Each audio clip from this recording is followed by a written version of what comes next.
बिजली एक ऐसी चीज जो हमारे चारों तरफ है, पर क्या हम इसे सच में जानते हैं? आज हम बात करेंगे बिजली के कुछ ऐसे छुपे हुए पहलुओं की जो हमारी आंखों के ठीक सामने होते हुए भी हम देख नहीं पाते। ये सिर्फ बल्ब जलाने या पंखा चलाने तक सीमित नहीं है।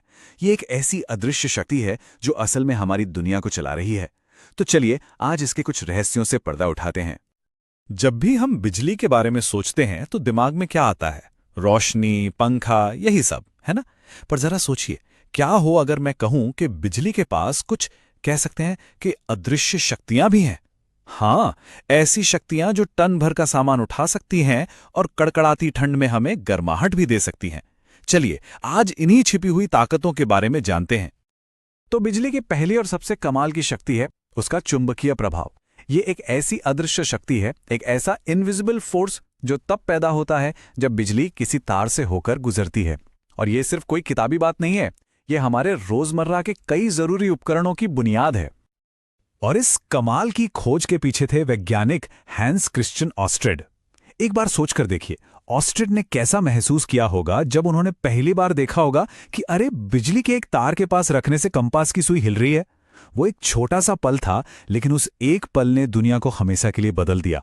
एक ऐसी टेक्नोलॉजिकल क्रांति की शुरुआत हुई जिसके बारे में पहले कोई सोच भी नहीं सकता था। तो इस प्रभाव का इस्तेमाल कैसे होता है? इसका जवाब है विद्युत चुंबक या इलेक्ट्रोमैग्नेट। अब इसकी सबसे बड़ी खूबी यह है कि ये एक टेम्पररी मैग्नेट है, मतलब इसे अपनी मर्जी से चालू और बंद किया जा सकता है। जैसे ही बिजली ऑन की, ये चुंबक बन गया, और जैसे ही बिजली बंद की, इसका चुंबकीय असर खत्म। यही कंट्रोल इसे इतना पावरफुल और काम का बनाता है। और पता है सबसे मजेदार बात क्या है? इसे बनाना बहुत ही आसान है। बस एक लोहे की कील लीजिए, उस पे थोड़ा तार लपेटिए और उसे एक सेल से जोड़ दीजिए। बस जैसे ही करंट बहना शुरू होगा, वो कील एक चुंबक की तरह काम करने लगेगी। ये छोटा सा एक्सपेरिमेंट हमें वो शक्ति देता है जो कभी जादू जैसा लगता था। एक स्विच दबाते ही एक अदृश्य ताकत पैदा करना। और यह सिर्फ एक छोटा मोटा एक्सपेरिमेंट नहीं है। हमारे घर की डोरबेल से लेकर हमारे स्पीकर्स तक सब इसी सिद्धांत पर काम करते हैं। और अगर बड़े लेवल पर सोचें तो वो बड़ी बड़ी क्रेन्स याद हैं जो कबाड़खानों में गाड़ियां उठाती हैं? वो एक स्विच दबाते ही कई टन वजन ऐसे उठा लेती हैं जैसे कोई कागज का टुकड़ा हो। ये सब कुछ बिजली के इसी अदृश्य चुंबकीय प्रभाव का ही तो कमाल है। और असली जादू तो अब शुरू होता है। हम इस चुंबक की ताकत को कंट्रोल कर सकते हैं, अपनी जरूरत के हिसाब से कम या ज्यादा कर सकते हैं। ज्यादा पावर चाहिए तो बस करंट बढ़ा दो, या तार के लपेटे यानी फेरों की संख्या बढ़ा दो। बस यही एडजस्ट करने की काबिलियत इसे हजारों कामों के लिए परफेक्ट बनाती है। तो हमने देखा कि कैसे बिजली से मोशन और फोर्स यानी गति और बल पैदा होता है, लेकिन इसकी एक और शक्ति भी है, एक ऐसी शक्ति जो गर्मी और ऊर्जा पैदा करती है। तो चलिए अब बिजली के दूसरे बड़े राज से पर्दा उठाते हैं, जो है इसका तापीय प्रभाव। तो अब बारी है बिजली की दूसरी सुपर पावर की, और वो है गर्मी पैदा करने की ताकत। ये प्रभाव भी हमारी जिंदगी में हर जगह है। सुबह सुबह गीजर के गर्म पानी से लेकर हमारे इस्त्री किए हुए कपड़ों तक सब जगह इसका ही कमाल है। पर सवाल यह है कि यह होता कैसे है? देखिए, जब बिजली किसी तार से गुजरती है तो उसे एक रुकावट, एक प्रतिरोध का सामना करना पड़ता है।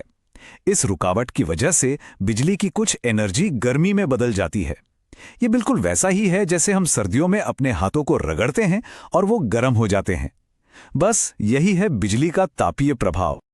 और इसके एग्जाम्पल्स तो हमारे चारों तरफ बिखरे पड़े हैं। वो रूम हीटर जो हमें सर्दियों में बचाता है, कपड़े प्रेस करने वाली इस्त्री, पानी गर्म करने वाला गीजर या रॉड, यहां तक कि वो पुराने जमाने वाले पीले बल्ब भी, ये सब बिजली के एसी हीटिंग इफेक्ट का इस्तेमाल करते हैं। अच्छा, हमने बिजली के असर की बात तो बहुत कर ली, पर यह बिजली आती कहां से है, खासकर उन डिवाइसेस में जिनमें कोई तार नहीं लगा होता? तो इसका जवाब है सेल और बैटरी में। चलिए अब एनर्जी के इन छोटे छोटे पावर हाउसेस को समझते हैं। इसका बेसिक फंडा बहुत सिंपल है। सेल और बैटरी के अंदर कुछ केमिकल्स होते हैं। जब ये केमिकल्स आपस में रिएक्ट करते हैं तो वो अपनी केमिकल एनर्जी को इलेक्ट्रिकल एनर्जी यानी बिजली में बदल देते हैं, और यही बिजली हमारे रिमोट, घड़ी या फोन को चलाती है। लेकिन सारी बैटरी एक जैसी नहीं होती। एक होते हैं ड्राई सेल, जिन्हें शुष्क सेल भी कहते हैं, जैसे टॉर्च या रिमोट में लगने वाले सेल। ये यूज एंड थ्रो वाले होते हैं, एक बार खत्म तो काम खत्म। और दूसरी तरफ होती हैं रिचार्जेबल बैटरी, जैसे हमारे फोन या लैपटॉप की। इन्हें हम बार बार चार्ज करके इस्तेमाल कर सकते हैं। तो चलिए अब थ्योरी से निकलकर थोड़ा प्रैक्टिकल हो जाते हैं। कुछ ऐसे सवाल देखते हैं जो रोजमर्रा की जिंदगी में आते हैं और देखते हैं कि जो हमने अभी सीखा वो इन समस्याओं को सुलझाने में कैसे काम आ सकता है। जरा एक सिचुएशन सोचिए, आप कोई सर्किट बना रहे हैं और आपके पास ये चेक करने के लिए कोई बल्ब नहीं है कि उसमें करंट आ भी रहा है या नहीं। तो अब क्या करेंगे? इसका जवाब बिजली के उसी पहले राज में छुपा है जिसके बारे में हमने शुरू में बात की थी। इसका सॉल्यूशन बहुत ही आसान और बहुत ही स्मार्ट है। बस एक मैग्नेटिक कंपास लीजिए, उसे तार के पास रखिए। अगर करंट बह रहा होगा तो वो अदृश्य मैग्नेटिक फील्ड कंपास की सुई को फौरन हिला देगा। हो गया काम। बल्ब नहीं है तो क्या हुआ?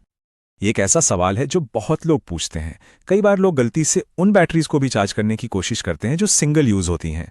तो सवाल ये है कि क्या ये मुमकिन है? क्या हर बैटरी को दोबारा जिंदा किया जा सकता है? और इसका सीधा सा जवाब है नहीं, बिल्कुल नहीं। ये जानना बहुत जरूरी है कि सिर्फ वही बैटरियां चार्ज हो सकती हैं जिन पर रिचार्जेबल लिखा हो। जो ड्राई सेल होते हैं वो बस एक बार के इस्तेमाल के लिए बने होते हैं। उनके अंदर जो केमिकल रिएक्शन होता है उसे उल्टा नहीं किया जा सकता। तो आज हमने बिजली के कुछ छुपे हुए राज जाने। ऑस्ट्रेड की उस छोटी सी कंपास की सुई के हिलने से लेकर आज की पावरफुल रिचार्जेबल बैटरीज तक का सफर कितना कमाल का है ना? हर खोज अपने साथ नए सवाल लेकर आती है। तो अब सोचने वाली बात यह है कि बिजली का वो अगला कौन सा रहस्य होगा जो हमारी दुनिया को एक बार फिर पूरी तरह से बदल कर